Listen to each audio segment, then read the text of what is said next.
Assalamualaikum warahmatullahi wabarakatuh.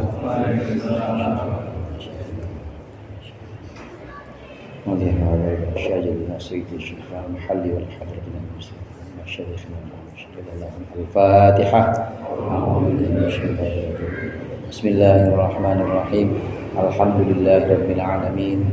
Arrahmanir rahim. Maliki yaumiddin. Iyyaka na'budu wa iyyaka nasta'in. Ihdinas siratal mustaqim. Siratal ladzina an'amta 'alaihim ghairil maghdubi 'alaihim waladdallin. Amin. Bismillahirrahmanirrahim. Alhamdulil mu'allimit tullabi wa musahhilil khairi liman yata'allamu. Tsumma assalatu wassalamu 'alan nabi wa alihi wa sahbihi jayudamu. Ya Rabbana kaffir 'anna dhunubana wa walidina wa liman huwa muslimu. Nad'uka Allahumma ilman nafi'a min yawmina ilal hisabi yaqumu. Amin amin amin wa ya fattahu. Amin amin amin wa ya alimu. Bismillah walhamdulillah wassalatu wassalamu ala sayyidina Muhammadur Rasulillah wa ala alihi wa ashabihi wa man tabi'ahu hudahu wa jama'atah wa la hawla wa la quwwata illa billah. Amma ba'du. Segenap jamaah Masjid Al-Ikhlas, para ustadz, para hujjaj dan seluruh hadirin yang dimuliakan oleh Allah. Alhamdulillah malam hari ini kita berkumpul kembali untuk melanjutkan pengajian tafsir Jalalain. Pembahasan kita sudah sampai surat Az-Zumar ayat ke-6. Di ayat ke-6, ayat ke-5 dan ayat-ayat sebelumnya Allah sudah menunjukkan tanda-tanda kekuasaan Allah, tanda-tanda kebesaran Allah yang sebenarnya ini bisa membungkam orang-orang kafir.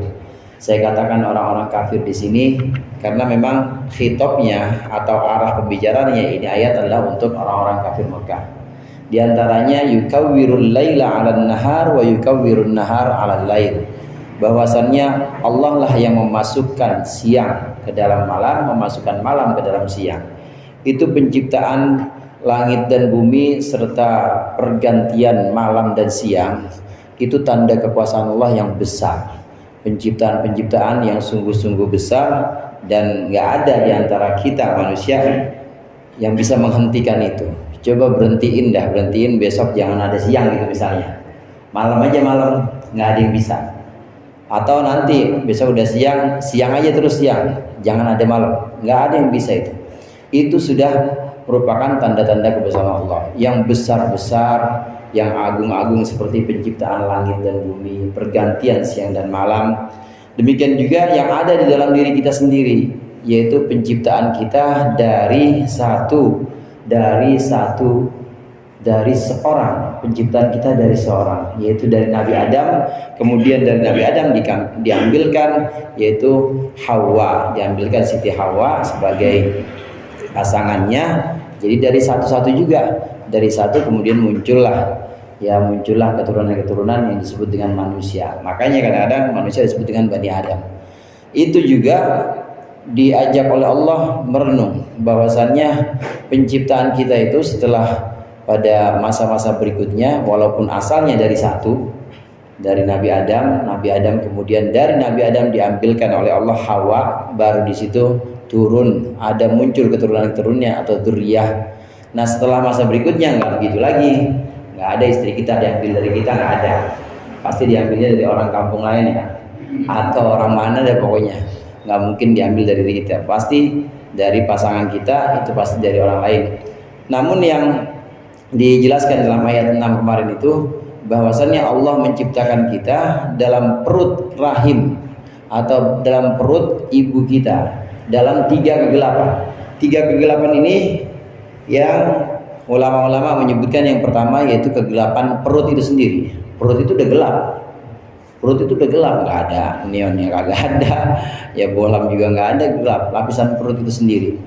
Perut laki-laki juga gelap banget isinya, gelap, nggak ada apa-apa. Kemudian lapisan rahim, Kemudian yang ketiga lapisan yang disebut dengan masyimah. Masyimah itu ari-ari. Nah, ini semua penciptaan kita di dalam perut ibu kita. Penciptaan setiap janin atau seorang bayi di dalam perut ibu. Ini kan yang merawat semuanya ini Allah. Ini yang mengatur semua, kemudian yang mendesain kalau kata orang sekarang. Kemudian terbentuklah menjadi cabang bayi atau janin, asalnya dari nutfah, kemudian segumpal darah, kemudian menjadi mudghah atau daging, dilapisi lagi dengan tulang-tulang, dilapisi lagi, jadi kemudian 4 bulan atau 120 hari ditiupkan ruh. Ini bapak kita nggak tahu menahu ini, ibu kita juga nggak ada, ya nggak ada. Terus dikasih coba kasih ininya, coba gimana bentuk kupingnya pengennya, bentuk hidungnya gimana kan nggak tahu. Itu semua Allah. Maka di ayat ke-6, akhir ayat ke-6, fa'anna tusrafun dzalikumullah rabbukum fadzalikumullah rabbukum lahul mulku la ilaha illa huwa fa'anna tusrafun. Itu Allah. Itu Allah yang ngurusin kita, yang ngerawatin kita, ngerumatin kita dari dulu, dari kecil, bahkan sebelum ibu kita dan bapak kita ngapain, Allah yang jaga kita dalam janin. Fa'anna tusrafun. Maka gimana, bagaimana, dengan cara apa kamu kok bisa berpaling dari Allah? Itu hitopnya kepada orang kafir. Kok bisa kamu berpaling kepada sesembahan-sesembahan seperti patung, berhala dan lain sebagainya? Kok bisa kamu menjadikan andalan selain Allah seperti ya uang atau apapun itu yang selain Allah? Kok bisa fa'anna tusrafun? Padahal Allah yang sejak dulu itu mengurusi kalian. Nah, di ayat ke-7 ini hadirin, maka oleh Allah ditegaskan oleh Allah, terserah mau kufur atau mau kafir, ya kafir terserah, mau syukur jadi juga nggak apa-apa, Allah ridho. Maka Allah berfirman dalam ayat ke-7 ini, qala Allah Ta'ala wa huwa asdaqul qailin, in takfuru fa innallaha ghaniyyun 'ankum wa la yarda li ibadihimul kufr ولا يرضى لعباده الكفر وإن تشكروا يرضه لكم وإن تشكروا يرضه لكم. Bisa begitu, bisa juga wa in tashkuru yardahu lakum, dipanjangin. Wala taziru waziratu wizra ukhra thumma ila rabbikum marji'ukum fayunabbi'ukum bima kuntum ta'malun innahu alimun bidzatis sudur. In takfuru fa innallaha ghaniyyun ankum. Jika kalian semua kufur, jika kalian kufur, maka sesungguhnya Allah ghaniyyun, sumugi. Sumugi itu orang butuh, nggak butuh Allah itu. Fa innallaha, maka sesungguhnya Allah ghaniyyun, tidak butuh, ankum, dari kalian, tidak butuh kalian, wala yarda li ibadihi al-kufra, dan Allah tidak meridhoi bagi hambanya Allah al-kufra, akan kekufuran.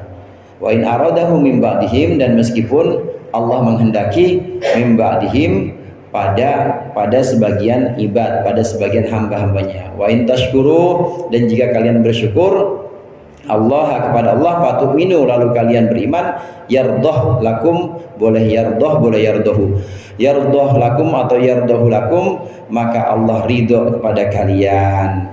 Bisukunil ha wa dhammiha ma'isbain wa dunahu ay syukra, maksudnya syukur. Allah ridho lakum, kepada kalian, asyukru lakum, Allah ridho kepada kalian. Setelah dijabarkan, setelah disebutkan tanda-tanda kebesaran Allah yang ada dalam penciptaan langit dan bumi, yang ada dalam diri manusia itu sendiri, yang ada dalam diri kita, maka kemudian Allah menegaskan, apabila kalian kufur, wahai orang-orang kafir, apabila kalian kufur, kalian ingkar kepada Allah, ya udah, Allah ghaniyun 'anil alamin, Allah ghaniyun ankum, Allah nggak butuh. Memang demikian hadirin. Allah itu tidak akan bertambah kekuasaannya, tidak akan bertambah kekuasaannya dengan imannya seluruh makhluk. Andai seluruh makhluk dari zaman awal penciptaan sampai zaman akhir nanti kiamat, itu andai semuanya beriman, itu enggak terus menjadikan Allah lebih Tuhan atau kekuatan Allah nambah, enggak. Begitu juga andai dari awal penciptaan makhluk yang pertama kali diciptakan sampai yang terakhir itu semuanya ingkar sama Allah, Allah nggak akan berkurang kekuatannya dan Allah tidak akan berkurang kekuasaannya. Karena Allah ya Tuhan yang benar-benar Tuhan, nggak butuh. Ghaniyun ankum, Allah tidak butuh terhadap kalian. Allah tidak membutuhkan ibadah kita, Allah nggak membutuhkan sholat kita. Begitu juga Allah nggak rugi kalau kita kagak sholat, Allah nggak rugi juga. Dan terus ngapain Ustadz kita disuruh sholat? Buat kita saudara. Kita disuruh ngaji buat siapa? Buat kita, karena Allah kasihan kalau dibiarin kagak sholat, yang model kayak begini nih, kalau dibiarin kagak sholat, wah mengsongnya jauh dah, mainnya kemana aja.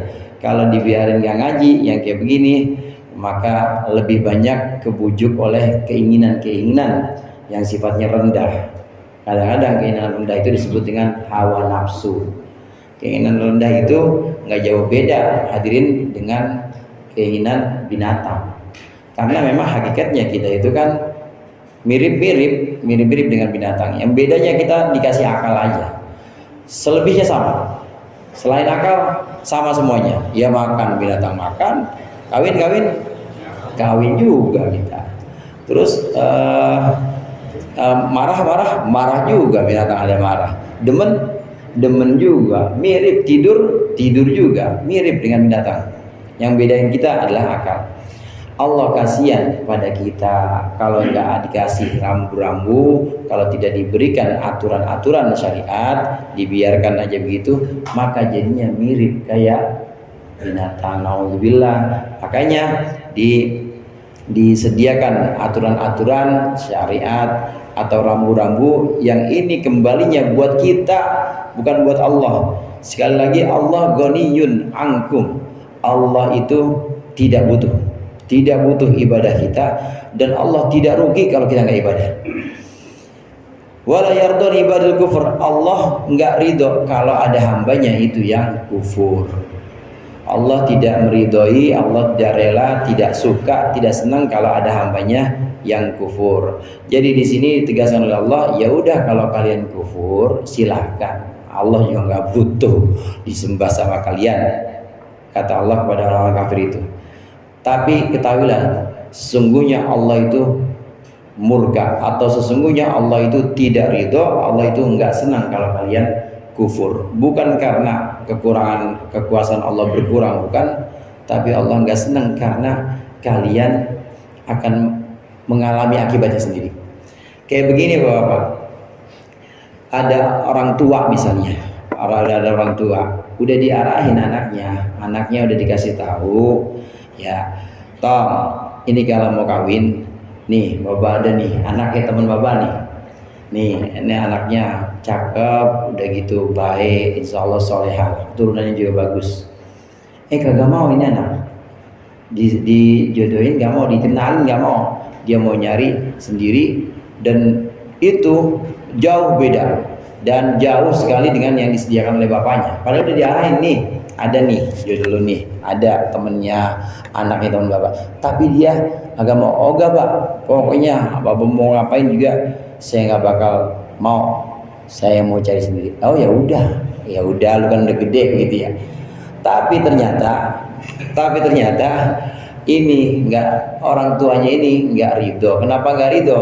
Ya karena dia tahu bagaimana itu perempuan pilihan anaknya itu, tahu persis pilihan anaknya itu buruk buat dia. Jadi bagaimana orang tua ini nggak ridho bahwa dia dilawan, atau orang ini nggak ridho dengan pilihan anaknya, bukan karena bapaknya senang sama calon ini, bukan, tapi kasihan kalau dia tetap pakai pilihannya sendiri, kasihan kalau dia tetap pakai upaya yang dia lakukan sendiri, padahal itu bapaknya tahu bahwa itu adalah pilihan yang buruk. Kurang lebihnya seperti itu. Allah sudah menawarkan, Allah sudah mempersilahkan, udah ada akal untuk membedakan mana yang hak, mana yang batil. Kalau mau kufur ya udah, Allah nggak butuh. Kalau mau iman ya bagus, kalau mau iman. Wa in tashkuru yardallahu lakum. Kalau mau iman, kalau mau bersyukur, maka Allah demen, Allah senang dengan orang yang beriman dan juga bersyukur kepada Allah. Di surah lain kan disebutkan, faman syaa'a falyu'min wa man syaa'a falyakfur. Itu di surat Al-Kahfi disebutkan seperti itu. Siapa yang mau mukmin, yang mau iman, ya iman. Siapa mau kufur, silakan kufur. Allah nggak butuh, dua-duanya nggak butuh. Cuman kalau ada seorang hamba misalnya memilih kekufuran, Allah nggak ridho, Allah nggak senang, bukan karena apa-apa, karena Allah sayang. Karena Allah sayang, kasihan orang ini. Kasihan orang ini karena pilihan yang dia lakukan itu adalah pilihan-pilihan yang salah dan Allah tahu persis. Kemudian wala taziru waziratu wizra ukhra, dan tidak akan menanggung siapa nafsun waziratun, jiwa yang berdosa, wizra ukhra, wizra nafsin ukhra, akan jiwa yang lain. La tahmiluhu wizra nafsin ukhra, maksudnya dosa jiwa yang lain. La tahmiluhu maksudnya tidak akan bisa menanggungnya. Tsumma ila rabbikum marji'ukum fayunabbi'ukum. Bahwa di sini disebutkan wala taziru waziratu wizra ukhra, ditafsirkan oleh Imam Jalalain, hadirin. La taziru waziratun itu maksudnya la taziru nafsun waziratun. Jadi waziratun ini naat dari man'ut yang dibuang. Asalnya kalau kita pahami, asalnya la taziru nafsun waziratun wizra ukhra. Wizrun itu artinya dosa, waziratun yang berdosa. Kalau kita maknain jadinya wala taziru waziratun, itu maksudnya wala taziru nafsun waziratun, dan jiwa yang berdosa tidak akan bisa menanggung wizra ukhra, dosa orang lain. Maksudnya jiwa yang berdosa tidak akan bisa menanggung dosa orang lain. Itu maksud dari firman Allah ini. Ada banyak, beberapa kali diulang ayat la taziru waziratu wizra ukhra, itu lebih dari 2 kali dalam Al-Quran, bahwasanya jiwa yang berdosa tidak bisa menanggung dosa orang lain. Itu sering-sering diulang-ulang. Ini menunjukkan bahwa pelaku dosa itu akan menanggung dosanya sendiri, tidak bisa ditanggung oleh orang lain. Ini khusus untuk orang-orang yang nafsun waziratun, untuk jiwa yang punya dosa. Ada orang misalnya, ya ada orang disuruh nyolong mangga misalnya.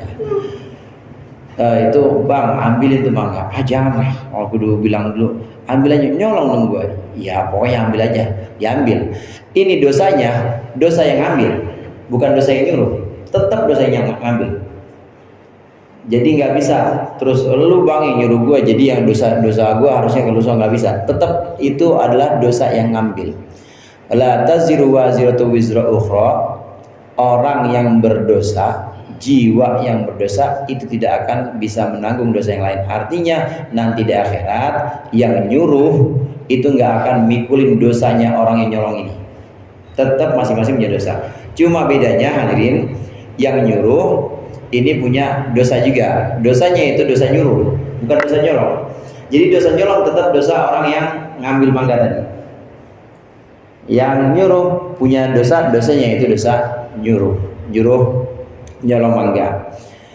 Hadirin jamaah rahimakumullah, jelas di sini la taziru waziratu wizra ukhra, jiwa yang berdosa, orang yang berdosa tidak akan bisa menanggung dosa orang lain. Gimana kalau jiwa yang tidak berdosa? Jiwa yang tidak berdosa, jiwa yang sudah bersih, bisa menanggung dosa orang lain. Maksudnya bukan dipikulkan dosanya, ada orang soleh kemudian bawa dosa, orang soleh bawa dosa murid-muridnya, bukan, tapi dengan memberikan syafaat. Orang-orang soleh seperti para wali, apalagi para nabi, kemudian juga ya para kekasih Allah, ini adalah orang-orang yang tidak termasuk waziratun, tidak termasuk nafsun waziratun, tidak termasuk jiwa yang berdosa. Kalau jiwanya jiwa yang suci, dirinya sudah suci, orang-orang soleh, para nabi, maka dia bisa menanggung dosa orang lain dengan cara memberikan syafaat. Oleh karenanya menurut Ahlus Sunnah wal Jamaah, yang namanya syafaat itu ada hak. Yang namanya syafaat itu ada, dan bisa diberikan wewenang untuk memberikan syafaat itu bisa Allah kasih kepada para nabi, kepada para wali, dan kepada orang yang Allah kehendaki. Man dzalladzi yashfa'u indahu illa bi'idznih. Itu kan kalau kita artikan, tidak ada yang bisa memberikan syafaat di sisi Allah kecuali dengan izin Allah. Berarti ada nggak tuh Pak? Ada kalau Allah izinkan. Siapa yang Allah izinkan? Yaitu orang-orang yang sudah selesai dari dirinya, orang-orang yang dirinya aja udah bersih, orang-orang yang memang ketika di akhirat atau di dunia ini juga dia sudah tidak punya dosa. Kalau masih punya dosa, ya nggak bakal bisa. Ya nafsun waziratun, kalau masih punya dosa nggak akan bisa dia memikulkan dosa lain, dosa orang lain itu nggak akan bisa.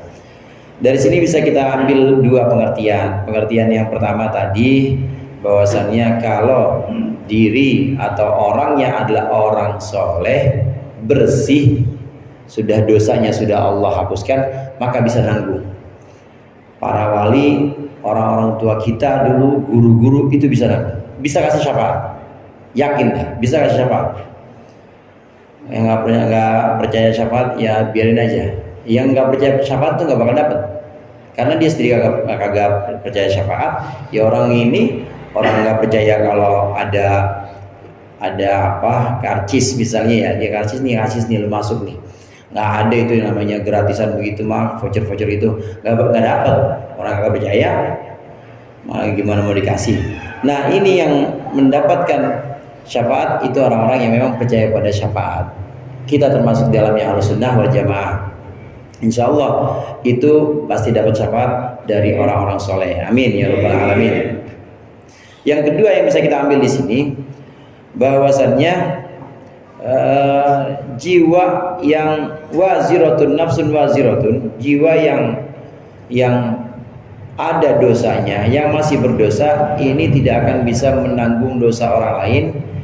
Ya dengan pengertian bahwa masing-masing punya dosa, dan dosa orang ini adalah dosa orang ini adalah dosa ketika dia menyuruh. Kan ada hadis itu, man sanna sunnatan sayyi'atan, ini kalau hubungan dengan dosa, siapa orang yang merintis atau orang yang mulai keburukan, maka baginya itu ada dosa keburukan itu dan dosa orang yang ikutin dia. Dosa orang yang ikutin dia, orang yang pertama kali bikin orang yang pertama kali bikin koprok misalnya, itu setiap kali ada orang main koprok kena dosa juga. Tapi bukan dosa orang yang main, bukan dosa orang yang main judi. Orang yang main judi mah dosa tetap dosa, dia pikul sendiri. Cuma setiap kali ada orang main, karena yang pertama kali merintis mulai dia dapat dosa juga. Dosa apa?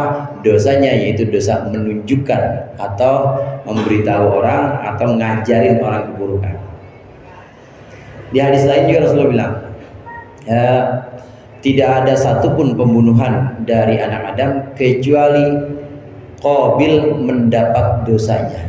Tapi bukan dosa orang yang bunuh, dosa pertama kali Qabil yang merintis, atau yang pertama kali sanna sunnatan sayyi'atan. Dosa orang yang bunuh tetap dosa, tetap Allah perhitungkan nanti. Bukan berarti orang yang bunuh bebas, kan dulu yang ngajarin Qabil, enggak. Tetap orang yang bunuh dosa, tapi setiap kali kata Rasulullah ada pembunuh, maka Qabil ikut kena dosanya juga, karena itu yang pertama kali merintis adalah Qabil. Ada juga di Irsyadul Ibad itu, mungkin bapak-bapak hadirin pernah dengar juga, orang mayit, ya seorang mayit atau jenazah itu akan disiksa terus kalau keluarganya nangisin. Selama dikubur disiksa terus, kalau masih dikeluarin nangisin. Ini saudara, ini untuk orang yang nyuruh, ntar kalau gua mati lu kudu nangis ya.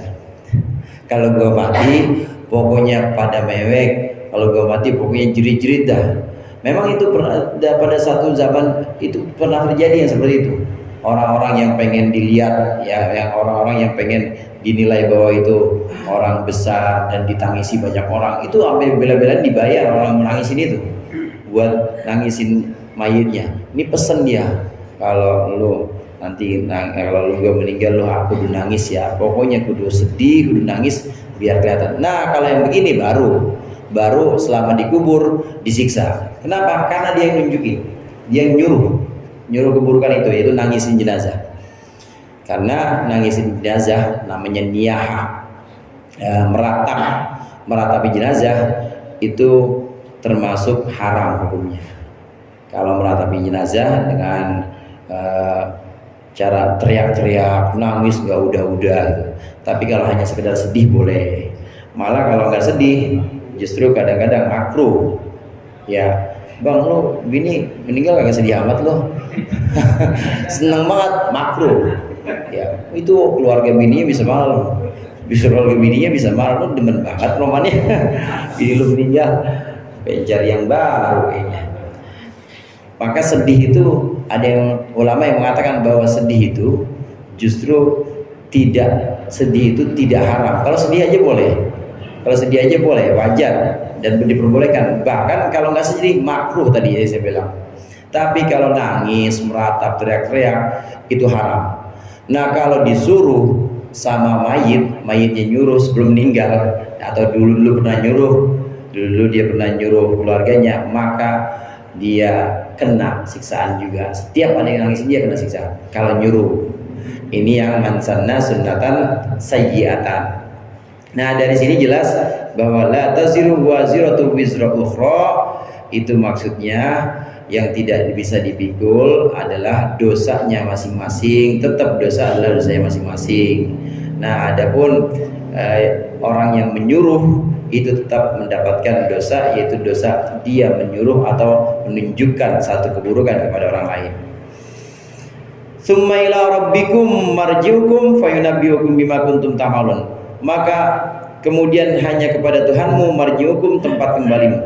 Fayunabbi'ukum bima kuntum ta'malun, maka dia akan mengembalikanmu, akan memberitakan kepadamu tentang apa yang kalian dulu perbuat. Innahu alimun bidzatis sudur, sesungguhnya Allah alimun, maha mengetahui, bidzatis sudur, dengan yang memiliki dada. Maksudnya bima fil qulub, maksudnya dengan apa-apa yang ada dalam hati.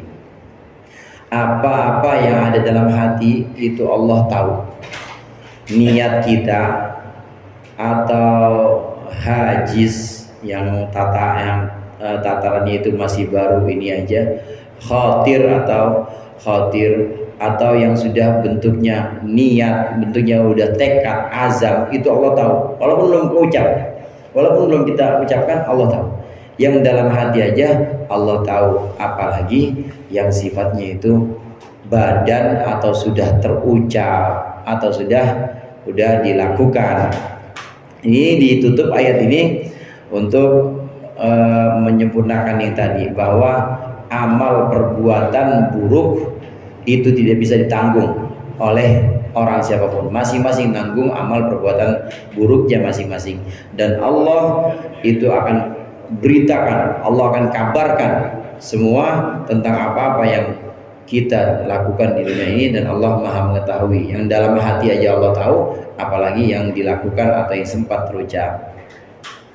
Wa idza massal insana dhurrun da'a rabbahu muniban ilaihi thumma idza khawwalahu ni'matan minhu nasiya ma kana yad'u ilaihi min qabl wa ja'ala lillahi andadan liyudilla an sabilihi qul tamatta' bi kufrika qalila innaka min ashabin nar.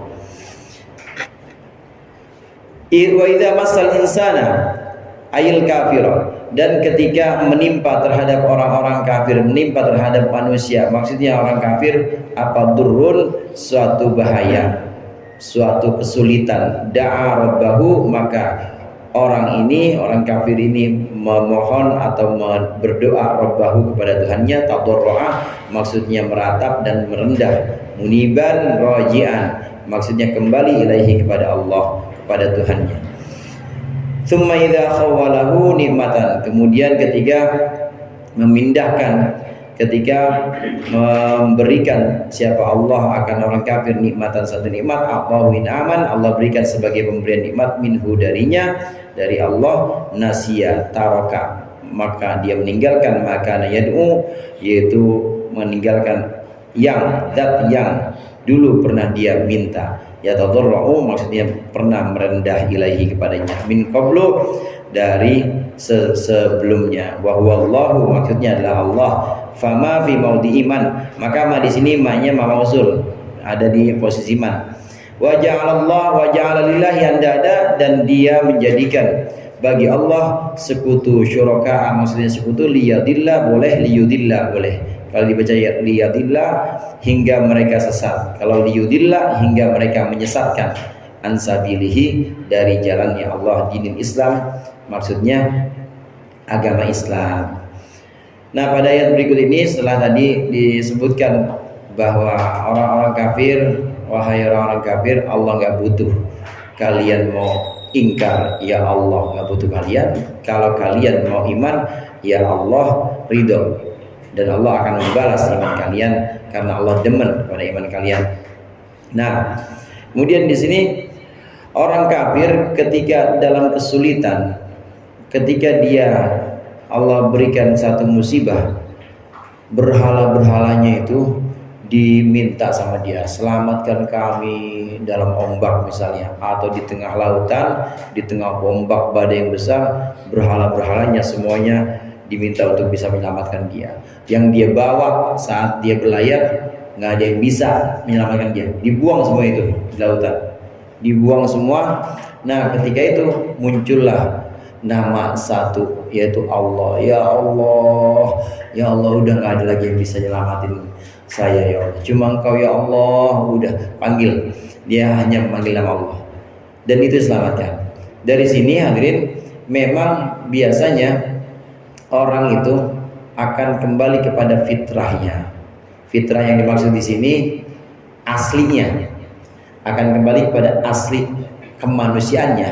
Itu kalau udah kepepet. Kalau belum kepepet, biasanya masih banyak yang pura-pura aja. Kalau belum kepepet, biasanya itu masih banyak yang di make up atau dihiasi apa ini itu segala macam. Tapi kalau udah kepepet, maka muncul sifat aslinya atau fitrah aslinya. Fitrah asli manusia itu hadirin manggil satu Tuhan. Fitrah asli manusia itu pasti minta tolong kepada satu Tuhan saja.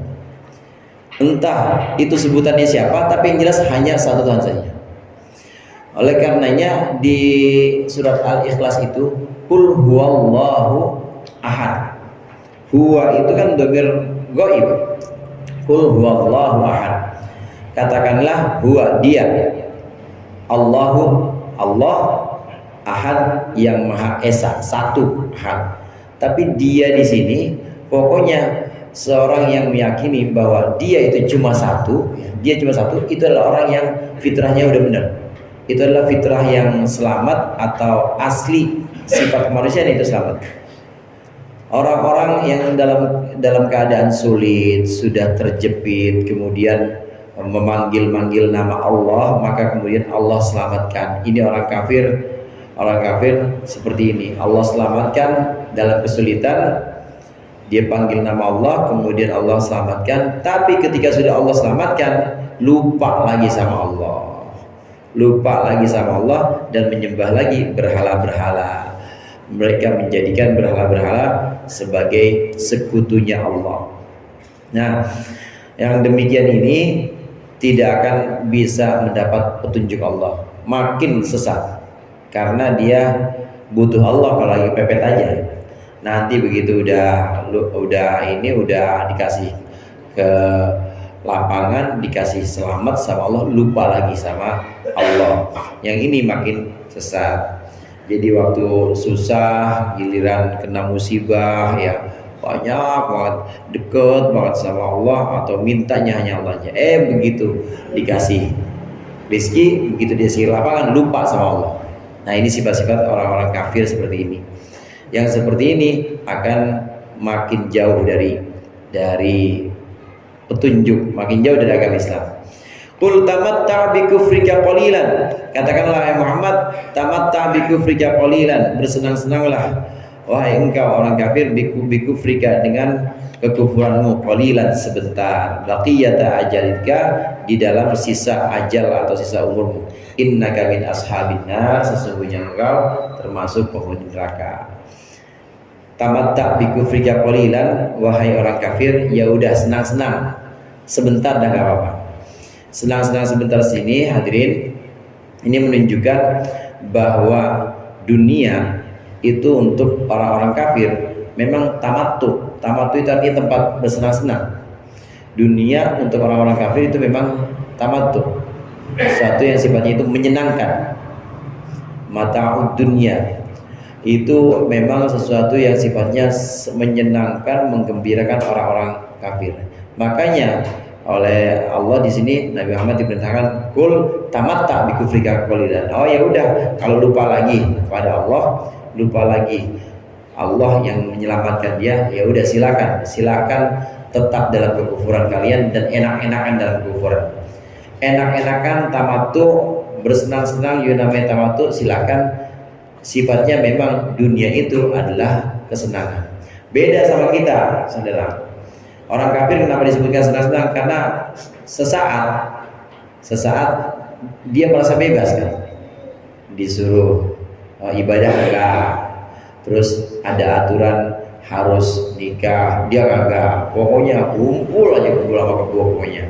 Disuruh ikut aturan ini dia kagak, bebas, pokoknya bebas-bebasnya. Karena memang dunia buat orang kafir itu seperti itu, bebas. Tapi ketahuilah itu qalilan, sebentar. Itu qalilan, sebentar. Paling berapa sih umur orang? 70 ya, dia ya udah umur 60, emang mau bisa main perempuan terus kan nggak bisa, atau pengen bejat terus juga kagak kuat apa-apa, kan nggak bisa udah. Maka qalilan, orang-orang kafir di seperti ini, tamatta bi kufrika qalilan, dah senang-senang, karena memang dunia itu adalah tempat bersenang-senangnya orang kafir. Beda sama orang mukmin. Rasulullah, dunia sijnul mukmin, dunia itu penjara untuk orang mukmin. Kayak penjara emang. Kayak penjara, kita begini ada aturannya, kita begini harusnya begini, kita begini nggak boleh karena ada aturan ini. Kayak penjara, emang semua diatur oleh syariat. Agama kita ini agama Islam, ini yang semua mengatur seluruh segi kehidupan kita. Kayak penjara, ya emang begitu keadaannya. Tapi sebentar, qalilan, dan itu kalau sudah kita laksanakan dan kita hayati, aturan-aturan itu bukan buat nyiksa kita, tapi untuk mengarahkan kita supaya tadi di awal, supaya nggak mirip dengan binatang, supaya kita diarahkan dan punya kehidupan setelah ini yang sifatnya itu lebih panjang. Padahal dunia itu qalilan. Tamatta bi kufrika qalilan, memang ini adalah tawaran untuk orang-orang kafir. Orang-orang kafir silahkan senang-senang di dunia sebentar. Orang-orang mukmin yang sabar. Orang-orang mukmin tahuilah bahwa dunia itu ad-dunya sijnul mukmin. Dunia itu adalah penjaranya orang-orang mukmin. Amman huwa qanitun ana al-laili sajidan wa qa'ima, wallahu a'lam bissawab. Mudah-mudahan bermanfaat. Lebih kurangnya saya mohon maaf. Wallahul muwaffiq ila aqwamit thoriq. Assalamualaikum warahmatullahi wabarakatuh.